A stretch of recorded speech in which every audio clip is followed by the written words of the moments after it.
Hello and welcome to our first Wednesday webinar of the year. Today we are doing the story of the foundation, the power of choice. So as you are all coming in, we will go ahead and get started.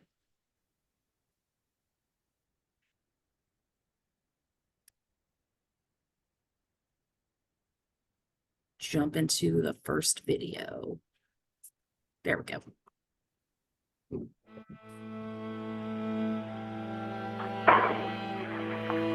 Northport Emergency. Yes, I'm at 7912 Latour Avenue. I just got home from work, and my wife, I can't find her. My kids were in the house, and I don't know where she is. I've looked every single place, and I don't know. Your kids are at home by themselves? Yes. You're 7912 Latour? Yes. How old are your kids, sir? My oldest is 2, and my youngest is 6 months. She doesn't just leave. Her car's here. I just don't know where she is. The windows were open.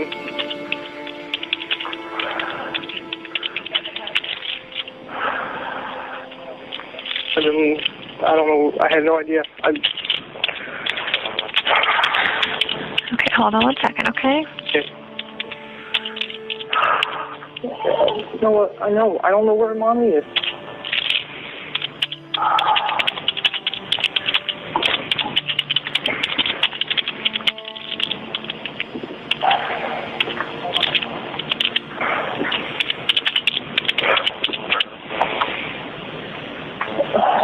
You said her vehicle's in the driveway? Yes.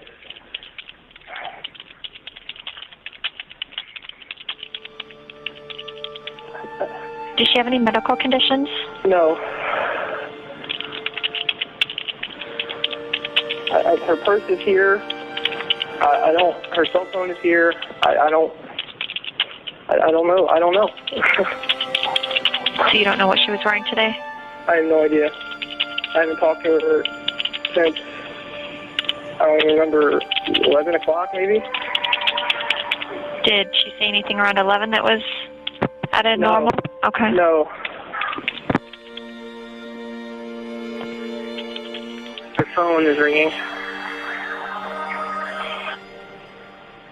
Hello? Okay, nobody's there.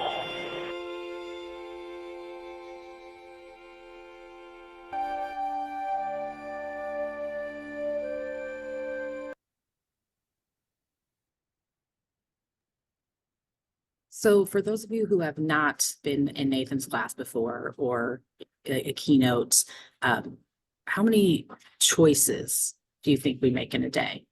One of the themes of Denise's story is that we make so many choices. And even I just think in the comm center when we're trying to decide on lunch, like that's 100 choices right there, right? Like that we're trying to make. So throw in the chat, how many choices do you think that we make in a day? From the time your eyes open to the time you go to sleep, how many different decisions are you making? So wait, so we got 20,000. Do I need to count? Thousands, 350, a million, infinity, at least 100. Yeah, because that's just lunch, right? Choices are never ending. They really are, especially in our job. You know, we talk about how we go home and we don't want to hear one more question. We don't want to make one more decision because we've already are making 35,000 choices in one day.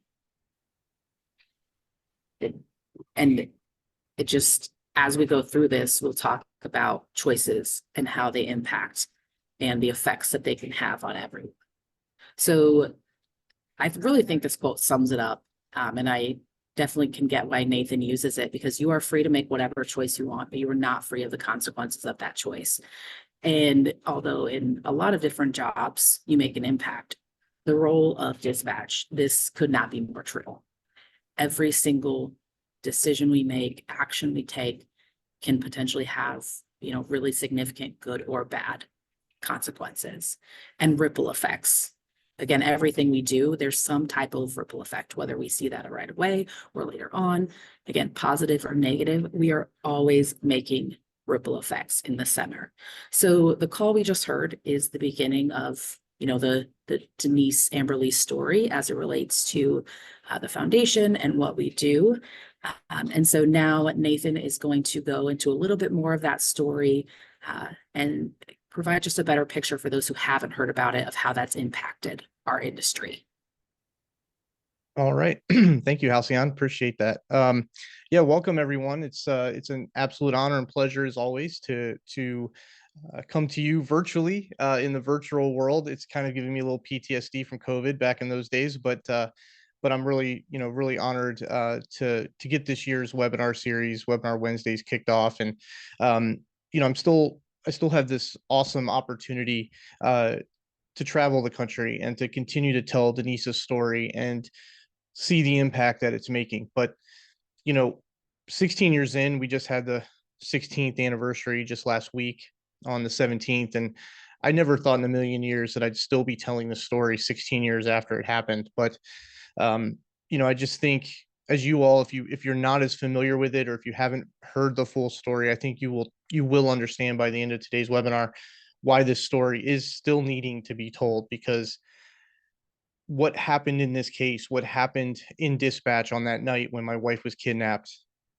can still happen. And the things that went wrong, the lessons learned from that, are still very, very relevant today. So, my role today is to just give a quick, very quick, just overview, not just of all of the details of what happened. We're not really going to get into that as much today.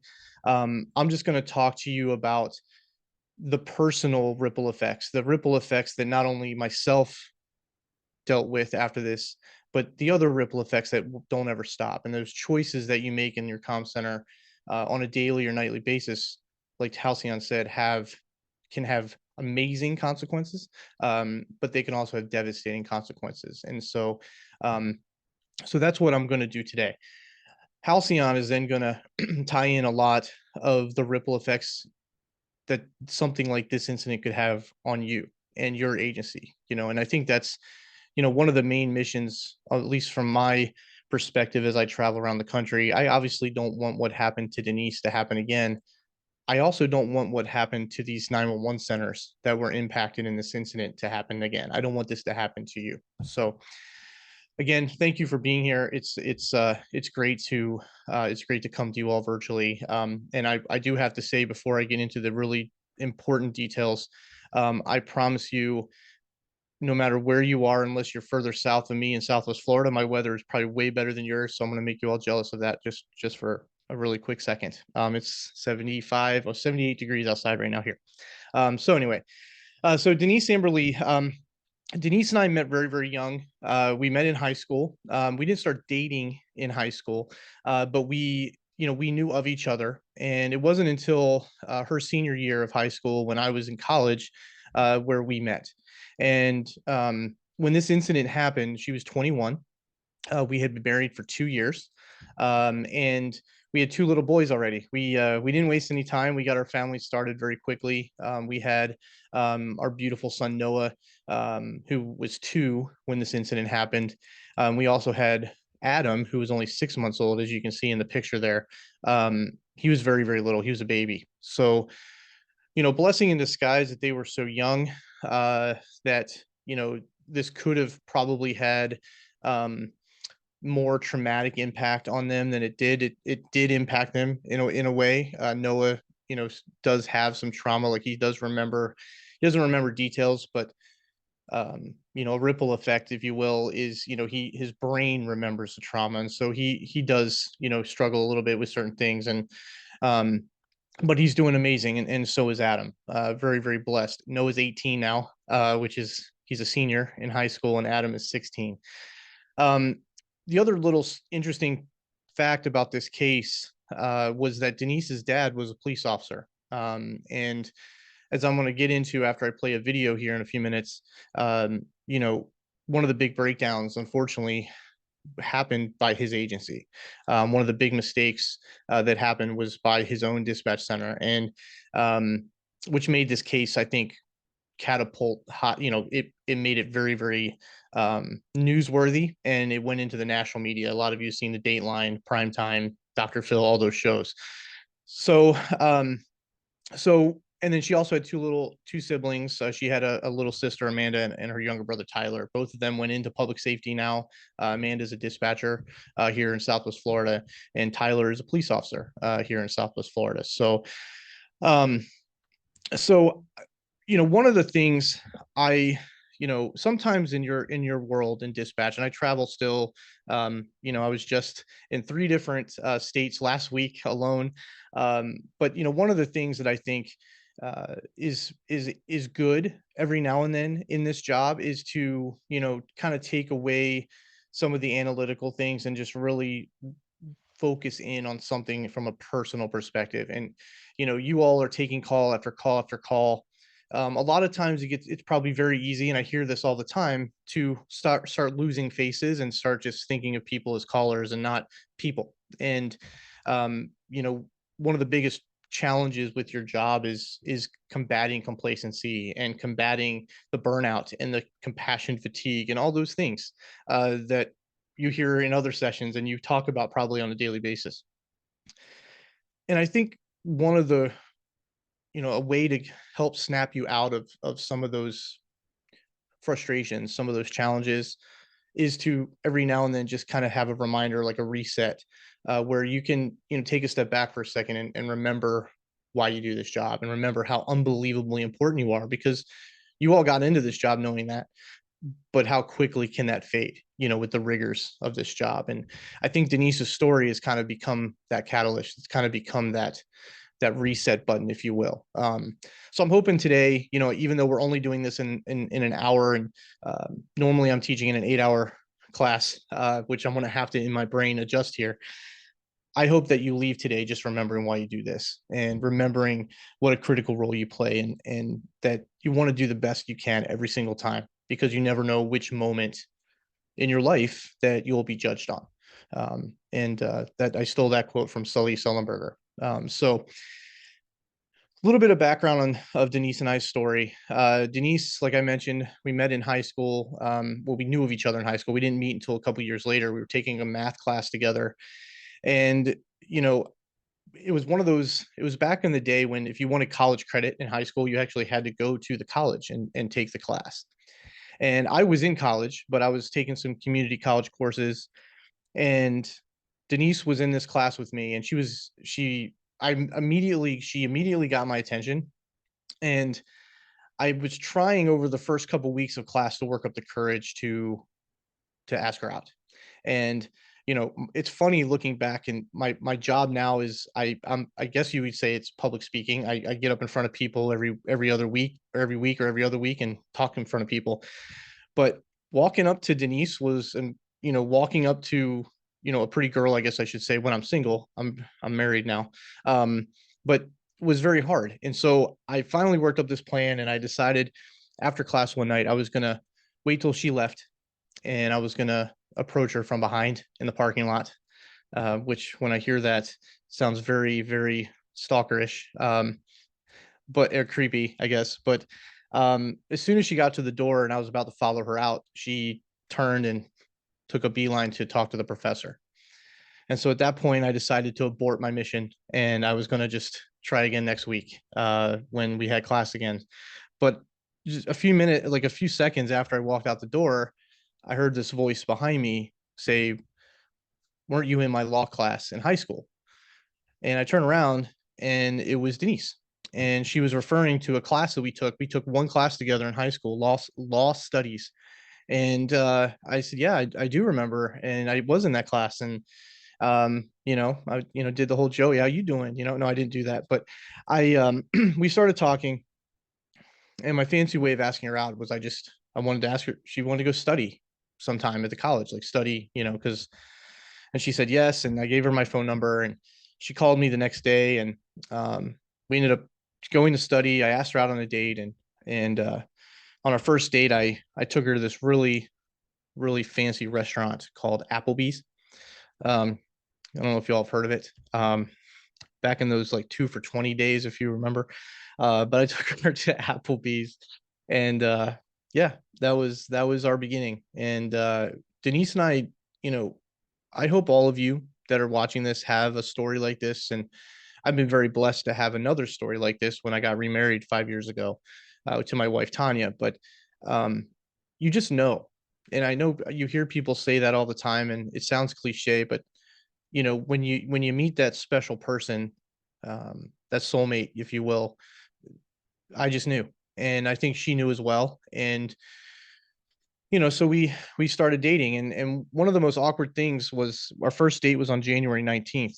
And I don't recommend any of you who are single watching this to ever go on a first date at the end of January, because at the beginning of February is a very uncomfortable holiday, if you will, when you're dating someone new, and it's Valentine's Day. And we didn't know what to do, because it was like, are we getting serious? We're kind of serious, like we just started dating. And I think we both knew at that point that we had met our match. We had met the person we were wanting to be with, our person. And so we made this deal to go to the mall, and we were just going to buy each other something. And I was like, we need to set a cap on this, So what's our cap? And she's like, how about we just do $40? And I'm like, okay, $40. So we exchanged $40 for some weird reason. And we went to a jewelry store and I picked out a necklace.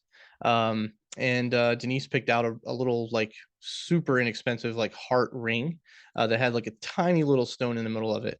And yeah, and so that was what we did. And that ring was basically her ring. She cherished that ring more than she cherished, you know, her wedding ring.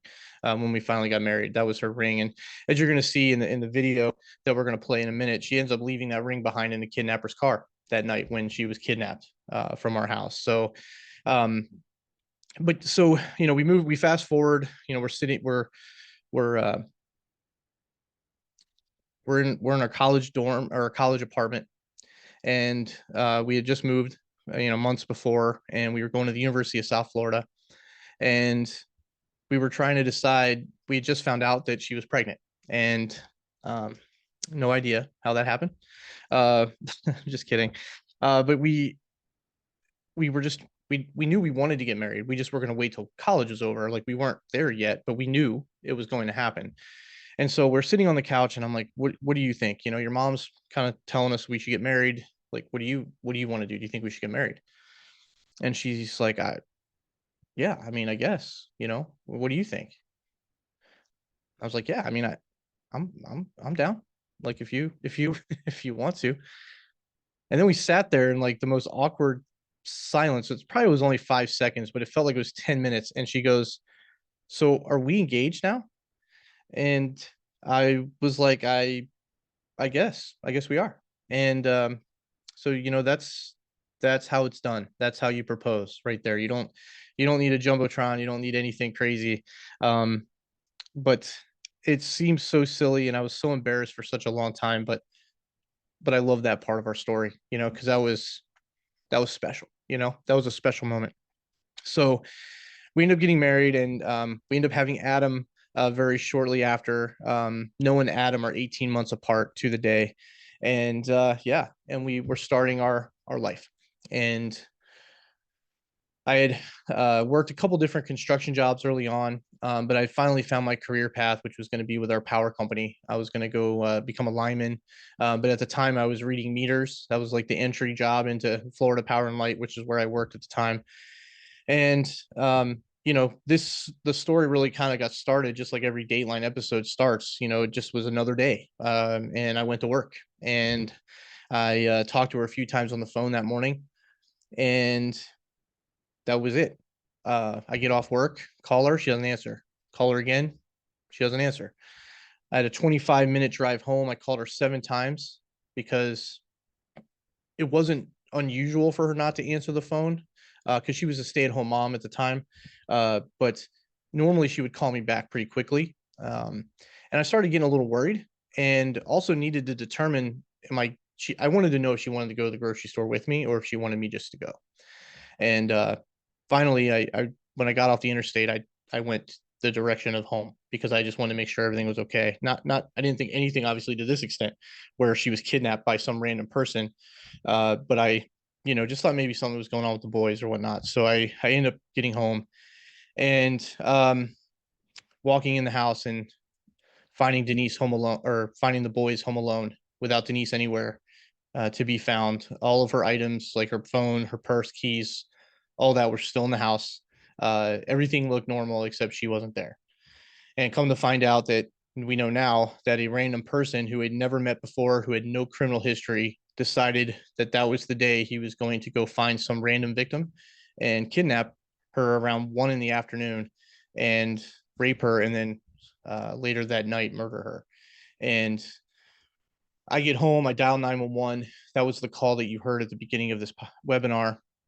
And that's what started at the time one of the largest manhunts in Southwest Florida history, because it involved a cop's daughter. And so this next video clip I'm going to play is just, it's about 8 minutes, I believe. This will be kind of a recap for those of you that have heard the story. But I'm going to quickly get into, you know, the big mistake. I obviously don't have time to get into all the lessons learned. That's why we have an 8-hour class on this. So if you're looking for some training ideas, you know, please reach out after the webinar. We'd love to, you know, either bring Denise's story to your center or other courses. But this will give those of you that aren't super familiar just a quick overview, and then I'll explain the big mistake. The one basically is you're going to see a caller in the middle of the investigation. Denise had just called 911 confirming she was kidnapped. She had gotten a hold of his phone in the back of his car. He was basically at that moment driving around trying to find where he was going to murder her. But she was able to call 911. A bystander found her, called 911. It went to her dad's agency, one of the agencies involved, but no one was ever sent. The call was never dispatched. And it all was because of a choice. It wasn't a technology failure. It wasn't because they forgot.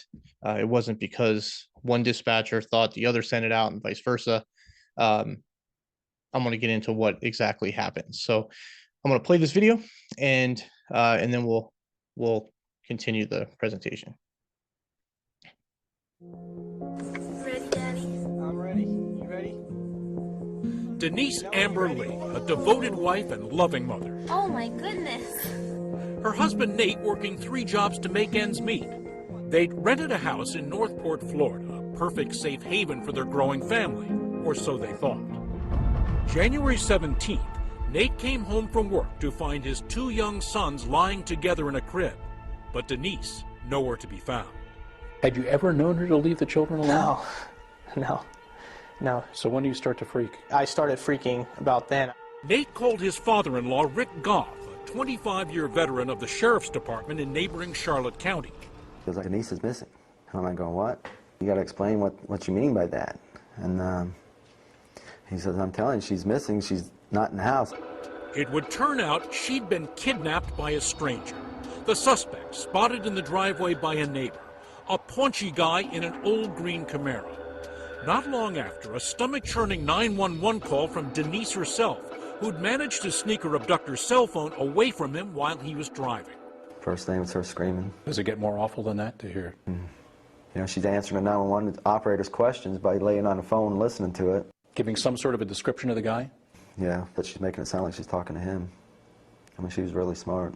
He never knew it until like 7 minutes into the call. Then he finally figured his phone wasn't there, and he searched and found it missing. That call ended before police were able to locate Denise. Then, 16 minutes later, another call came in. This one routed to the Charlotte County Sheriff's Office where her father worked. I'm on 41 going south, and I was at a stoplight, and a man pulled up next to me, and there was a child screaming in the car. It came from a driver, Jane Kowalski, witnessing Denise's abduction in real time, thinking it was a child banging on the window in the back. He's going slower than I am, which is not right. Something's going on. Oh. He just turned on Toledo Blade. I don't know if I can catch up. There's a bunch of traffic, and I can't get over. Kowalski can't make the turn. She goes straight. She's lost him. But it's what happened next that would cause a firestorm of controversy. We blew it. And I say we because I'm part of that sheriff's office. No one would ever pick up the chase where Jane left off. Hundreds of law enforcement officers in 3 counties, even a helicopter above. But none would ever follow that green Camaro and its screaming captive down Toledo Blade. Why? Because no one ever got the message. The 911 dispatchers had forgotten to send it out. 7 hours after Denise's ordeal began, the authorities arrested the suspected kidnapper, Michael King. But his victim, the young wife and mother, was still missing. Until 2 days later, when her body was recovered from a wooded area, just 6 miles from where she'd been last seen by that eyewitness driver. So many people would ask later, could she have been saved if the 911 dispatchers had kept their cool? It didn't help the sheriff's case that at the time the 911 call came in, there was an officer parked on the side of the very road King had turned onto when Kowalski lost him. Oh, one dispatcher thought the other had sent it out, the other thought the other one had sent it out, and they didn't send it out. We actually had a guy sitting on the same road that drove right by him. The deputy emailed me and says, listen, I hate to say this, but I was sitting on the road and I know the guy drove right by me, but I didn't have the information. The call was never dispatched, I wasn't given the information, and he drove right by me. And if I'd have known the information, because I've been in law enforcement over 20 years, I know I would have stopped that car. I swear every time I hear the story, it seems like there's another cop car that was in the vicinity. I've heard 1, I've heard 2, I've heard 5. So they're blasting past units that could have stopped everything in there. Yeah. There's not a doubt in my mind Denise would still be here. Not a doubt in my mind. But the green Camaro would not be stopped until hours later. A police dragnet finally collars driver Michael King. And then when I heard the car being stopped on the interstate by the trooper, I was pretty excited. But where is Denise? It's Friday, the day after a shocking kidnapping in Northport, Florida. A work day, but many businesses close and scores of people skip work, joining police in the search for Denise Lee. Inside kidnapped suspect Michael King's car, police turn up Muxlow's shovel. It's muddy now. And in the backseat, there is new evidence that even when she'd lost hope, Denise Lee was still trying to outsmart her captor, leaving clues just like her dad would have wanted. I worked undercover 15 years, so I think some of that rubbed off on her. Plus, she liked to watch cop shows, believe it or not. She pulled some of her hair out strand by strand, leaving DNA behind. She left clues. She wasn't going to let him get away with what he was going to get away with. Denise also took from her finger a simple silver ring that could only be traced to her. Nathan, I asked you to come in here because I need to ask you a couple questions as far as her jewelry. Nathan, her husband, his father-in-law Rick Goff by his side, must face strong evidence that Denise is gone. We have a piece of jewelry here I want you to look at, okay? Only you will be able to tell us if this is it or not. We're not sure, okay? Is this her ring? Yes. That's not the first ring I gave her. First Valentine's Day. How confident are you that's her ring? 100%. It was a ring I gave her on her first Valentine's Day. She purposely left her ring in the back seat of his car. I know that for a fact because that ring never came off. It was tight on her finger. It was something that she knew if she left behind, you'd know it. It took me less than a second to confirm that it was hers. Very sad news out of Northport. The search for a kidnapped woman has been suspended. Police called off the search after the remains of a woman were found near the intersection of I-75 and Toledo Blade Road. We've recovered the remains of an unidentified white female buried. Out of chances, less than 3 miles away from her home, Denise Lee was shot to death. Her body found here in a shallow grave along the side of this road. It showed signs of brutal rape. Denise is thankful that all your efforts brought her home. I'm going to miss her so much. I don't know how I'm going to go through the rest of my life without her.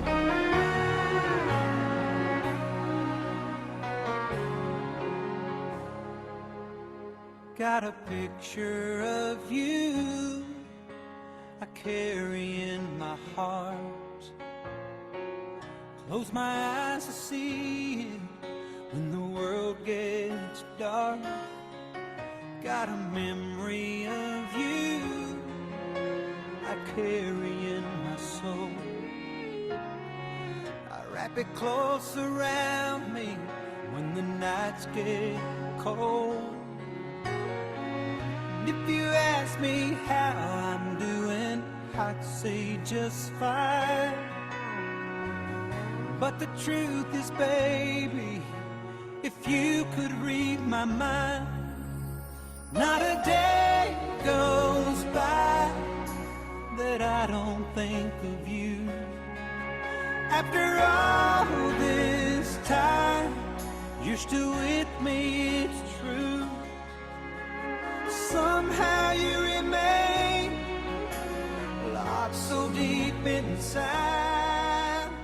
Baby, baby, oh baby, not a day One is in a film, and as an angel. He's an Mom is- angel. Not a day goes by.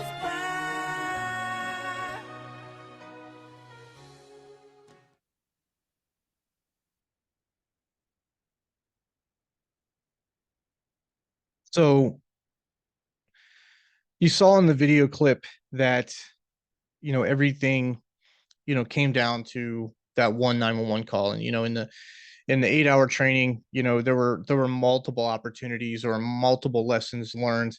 There's a lot of communication breakdowns. We dive into a whole bunch of different things, but whenever we get to this part of the class, when Jane Kowalski makes her call in the timeline, all of the other things that we discussed that morning pretty much were irrelevant because it all came down to this one moment, this one call, and ultimately a choice that the dispatchers made in that 911 center. Now, at the time, you know, everybody in this area, there were multiple agencies involved.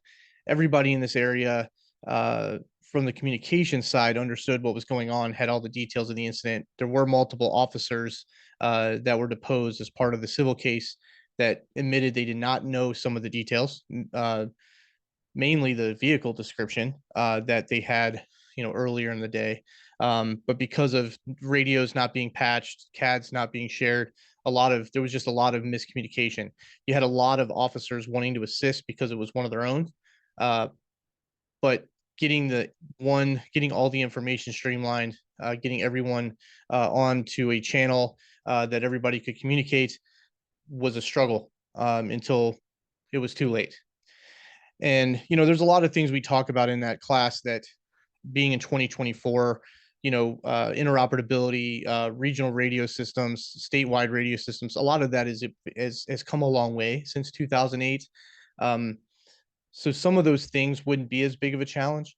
But what I'm about to tell you, as long as humans are dispatching in 911, will always be a possibility. So in this 911 center where this 911 call came in from Jane Kowalski, this was Denise's dad's agency. Again, he was a sergeant at the time. Their dispatch center had obviously full knowledge of everything that was happening. They were understaffed, shocker, that day. They had sent someone home because they were hitting overtime, so they were below minimum staffing at that point. They had just been notified moments before this call comes in that Denise's call has gone from a missing person and been upgraded to a kidnapping, because we had just minutes before another agency had received Denise's 911 call. And so everything was getting crazy. The call comes in, goes to a call taker, a 15-year veteran. But right off the bat, this call starts to go wrong very quickly, because this 15-year veteran, although they'd had CAD for many years, did not like using the CAD and would write everything down before after a call would end, entering all the info into the CAD. During this call, if you listen to it, we don't have time to play it today, but if you haven't heard it, get an opportunity to listen to it. There's obviously no typing at all during the entirety of the call. She's handwriting all the notes. That's why she asks multiple questions over again. But she does think this call is relevant very quickly. She actually, at one point at the very beginning of this call, says in her testimony, she stood up and yelled to her 2 radio dispatchers that were just 10 feet away that she thinks she has Denise she thinks she has Denise. So the dispatchers say in their testimony they never heard her say that. She did not enter this information into the CAD right away. She was shouting the information to the dispatchers in the room. Because of how busy both dispatchers were, one of the dispatchers was actually not using her radio at the moment because the supervisor was trying to patch the channels together with another agency. So the supervisor had told that dispatcher her position wasn't working. So she was actually standing behind the dispatcher who should have dispatched this out. She was standing behind her, listening to everything that this call taker was saying. She was then trying to relay the information to that dispatcher, but that dispatcher was so busy. She's the only dispatcher working not only this entire county and all the normal calls that are happening, she's also working this incident, which has gone from this to this. So she repeatedly is going to tell the other dispatcher, tell her to put the call in, tell her to put in a call. Finally, the call taker brings the piece of paper with all the notes on it over to that dispatcher. The dispatcher standing up puts it down in front of the other dispatcher working that radio who would have dispatched this call out. And the dispatcher both of them admit they don't even look at it. They yell back to Millie, the call taker, put the call in. We're not going to dispatch it until you put the call in. So in that moment, that choice that they made was, we're not doing our job until you do yours. And they decided to pick that moment, this call, where there were 7 police officers within 1 mile of this caller, within 1 mile of Denise. 7. They picked this moment to teach that call taker a lesson. That call taker had had a history of this. The dispatchers, who were much lower in experience level, I think they were both 2-year veterans, they were not allowed to not type in the CAD. They were held to a different standard. They were tired of picking up the slack for the call taker over shift after shift after shift. And finally they snapped and decided, nope, not today. I'm not going to do my job until they do theirs, until she does hers. And so they stuck to their guns. The call ends 4 minutes after this 9-minute call. So 13 minutes after the call originates, the call taker does enter all the notes of this call into the CAD system, but she puts it into the BOLO log, which was open for Denise at that point. And it was 23 pages long. Nobody saw it. There was no notification to the dispatchers to update. It wasn't a new call for service. So nobody saw it. Nobody said anything about it over the radio. None of the officers in the field were ever told about it. And Denise was killed 6.5 miles north from where Jane last spotted Denise. And that was her last chance.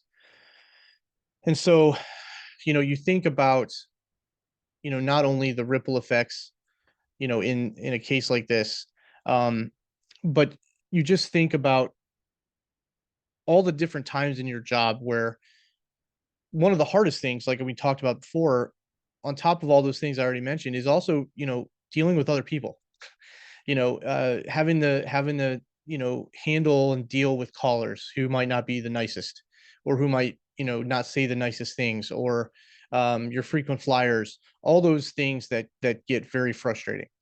Your coworkers, management, you can literally insert pretty much an unlimited amount of possibilities. But this quote totally encapsulates 911. You cannot control the behaviors of others, but you can control how you respond to it. Whether it's the caller, whether it's a coworker, whether you ultimately have total control of what you do, of how you respond to anything in your life. And that's why, if you really take a step back and look at a 30,000 foot view of what you do in this industry, and for what you do for the public and what you do for everyone, every decision you make is important. Every decision you make can have a life altering impact. And those dispatchers working that night wanted Denise to be saved. but they let the personal issues, they let the personal differences and conflict that was going on for not just this night, but just for months and years before this, they let it all, they let that take over, and they lost sight of why they were there. And so you go back to the quote that Halcyon talked about this earlier, was you are free to make whatever choice you want, but you're not free of the consequences of that choice. And then those ripple effects that happen after it, because the ripples of these choices don't stop. And I am a living testament and of how the ripples don't stop. You know, even though I'm 16 years into this incident, there are still ripple effects on a daily basis. And the main one is um, my children. You know, Noah and Adam have grown up their entire lives without their mom.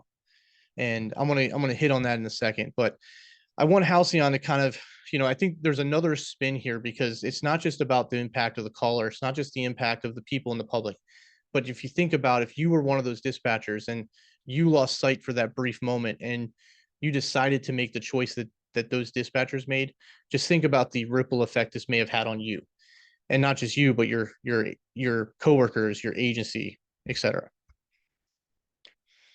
Yeah, so if you want to share in the chat, you know, what are the ripple effects in your center, whether a situation like this or any other where people just, excuse me, make the decision to maybe not do what they should. I also really quickly, I'm kind of deviating from our plan, Nathan, but one thing this reminded me of, and when I'm telling the story, a lot of times I will tell people, because I know, right? I've been in the center, I'm still in a center, and unfortunately centers are not perfect. And sometimes you have management that doesn't hold people accountable. And then it kind of feels like I, as their coworker, now have to do it or try to do it. And so it's easy to say, well, you know, the person next to me didn't do what they were supposed to do, so that's why I didn't do what I was supposed to do. And so when I'm telling the story, I often will remind people, someone not doing their job, whether it's your coworker, an officer, a firefighter, admin, whoever, will never be a reason for you to not do your job. And it just goes back to, you can't control other people, but you make choices, and they will have a consequence, and they will have a ripple effect. And so now, Nathan, if you want to share, you know, what are those ripple effects that for the boys and for you since 2008? Yeah, so you know, you're exactly right, Halcyon, because that's exactly, just before I get into that, that's exactly what happened in this. If you listen to the testimony from the civil case where all these dispatchers are put on the stand, it was 1000% everyone pointing fingers at everyone else. Well, she didn't do her job. Well, I couldn't do this until she did this, and uh, no one was taking accountability. And you have to do that in any job, but especially in this job.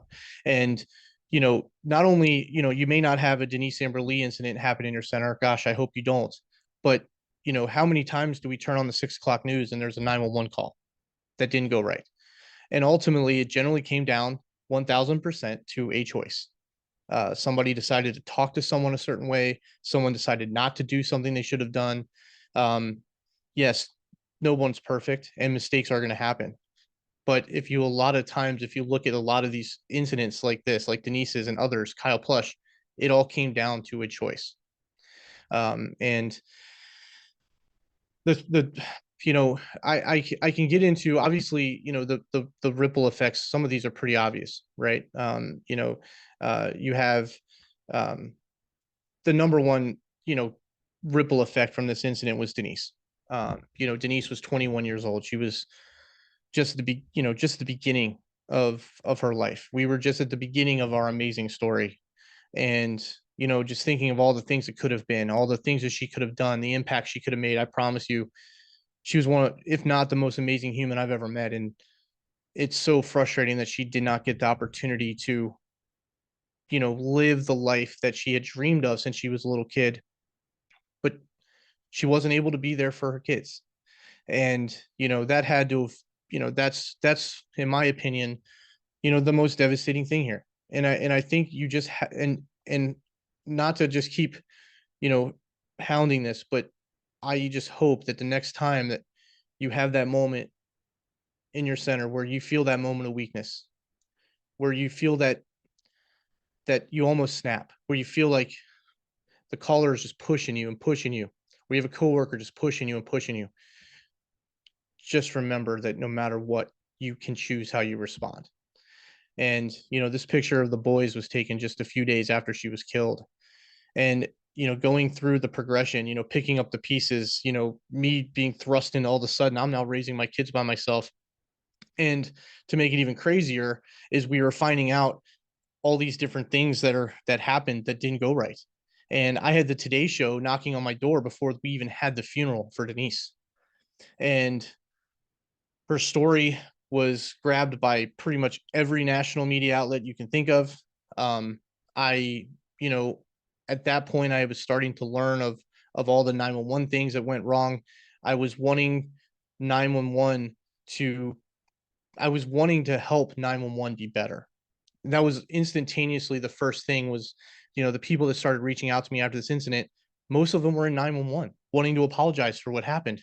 Dispatchers in, California and Texas and Washington and Maine, New York, like, were just reaching out, apologizing, and they weren't even the ones working that night. They had nothing to do with this incident, but I just saw the unbelievable compassion and awesomeness from the people in this industry, and I wanted to help. And luckily, the story was able to get national media attention, and the 911 industry was made aware of it. And then at that point, I was able to start doing what I do now. And unfortunately, that took me away. I did travel really frequently. I had a huge, amazing support system. There were a lot of things like, like this picture is one of my favorite ever of my son, Adam, who is a really good baseball player. This was his first year of T-ball, and he didn't understand that you can't lead off, but he did every single time. But, that was a moment that Denise wasn't there. You know, seeing them, evolve and get bigger, and, seeing, some of the struggles that Noah started to have very early. The biggest struggle was that he decided he wanted to be a Yankees fan, which was very, very frustrating. So that was a ripple. Uh, but no, like their first baseball game, we live in Southwest Florida. We're right next to spring training. And, that was, again, another moment that that Denise missed out on. The boys, get all the way up to high school. They start playing sports together. They started playing on the same baseball teams, the same football teams. But, we just stayed the course. I mentioned a minute ago, 5.5 years ago, I was blessed enough to not only find someone who can handle me, but handle what I do. And Tanya, many of you might have met her. She works for a 911 vendor, and she is not only my biggest fan, but she is probably the most, unbelievable human that I was so blessed to meet. And I met two amazing women that I was lucky enough to marry. And this is Noah's senior football picture. You can see, hopefully that top of the bar is not being cut off. But, my dad is on the far right. You have my son, Adam, who, yes, he did get taller than his brother, Noah, who's older. But again, there's just a key piece missing from this picture. Adam bought his first car. Yeah, that's a Honda Prelude. They haven't made them since 2001, but he saved up his own money and bought his own car. Again, just those tough things, those tough ripple effects. And then one of the most recent things that was probably the hardest thing I've ever done was at Noah senior night football. Denise never got an opportunity to watch him play. I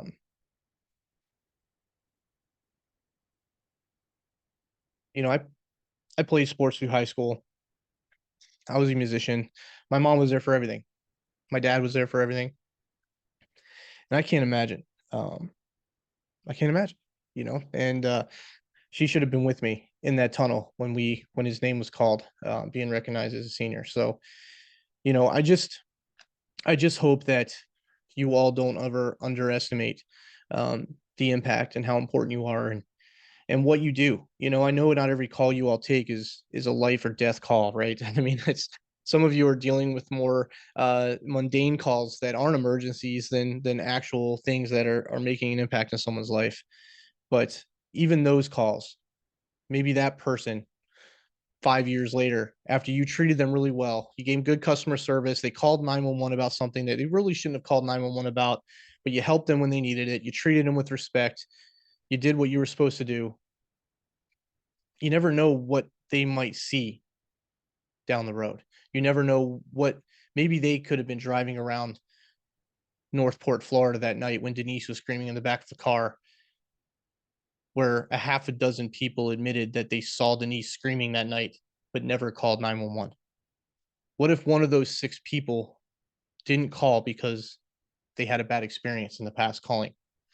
You know, you never know the impact that you have and the choices that you make.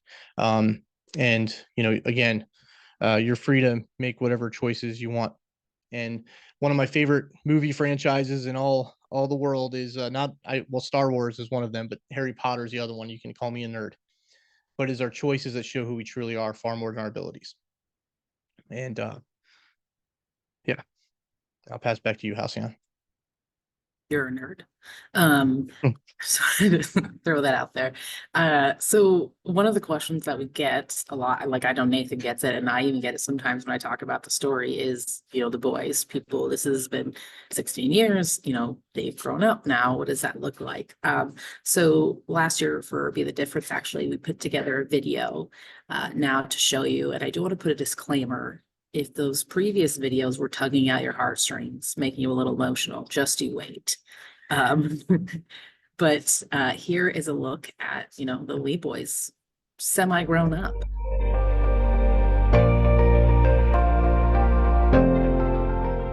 Hi, I'm Noah Lee. I'm Denise's oldest son. I'm 17 years old. I'm a junior in high school. Hi, I'm Adam Lee. I'm Denise's youngest son. I'm 15 and I'm a sophomore in high school.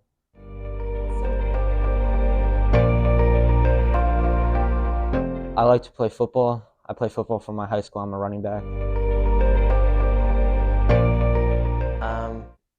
I play baseball. Watching baseball and watching other sports is probably what I would say my favorite thing to do is.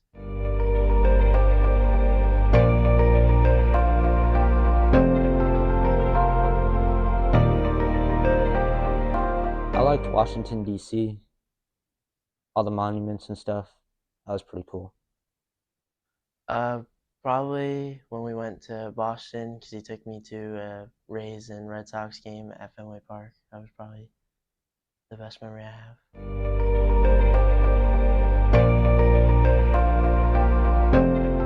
I have a few brief memories. I remember being in the crib, being in the room. I really don't remember a whole lot. Just brief stuff, really.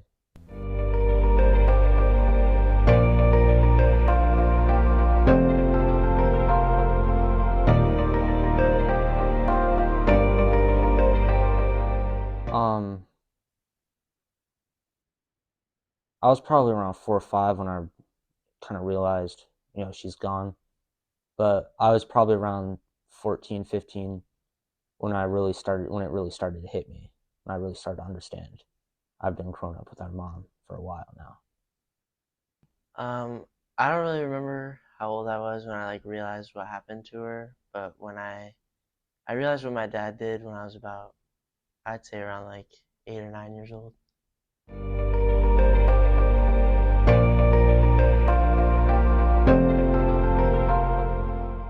I'm happy it's impacted so many people in a positive way, and it hasn't just impacted us. I'm glad that it's being able to better dispatchers so what happened doesn't happen again or happen as often.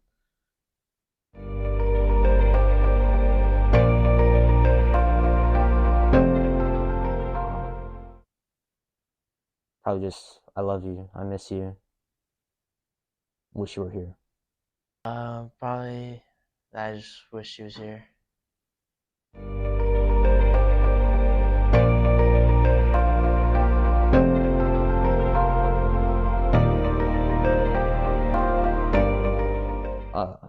there's always another side to the phone call. It's not just your side. Just remember why you do what you do.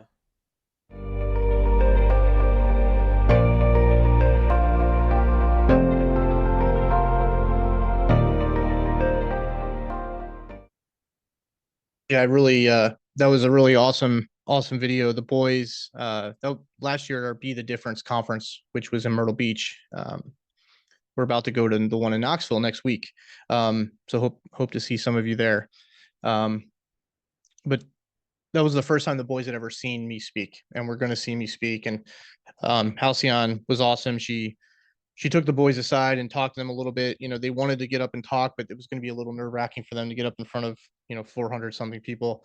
And so they all decided that maybe that was the best way to like let them tell some of their part of the story. And but they did. They both got up and said a few things, and it was really a really awesome moment to see, you know, to see them be a part of Denise's legacy, and to have them be able to see the impact of Denise's legacy. So, the number one moral here is, go make positive ripples. And that's a choice, right? That choice is yours.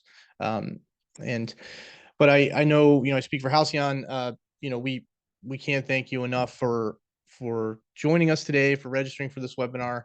The foundation has, a lot of unbelievable things that we have going. We have all of our on-site courses with our 8 different instructors. We have our online training program now that Halcyon has done an amazing job to build. We have our QA program. We have our conference, Be the Difference. We have our ECC Essentials podcast. We have our webinars. It's just a lot of awesome things, and it's all for you. It's all for all the amazing 911 folks. I can't thank you all enough for why you do that, or for what you do.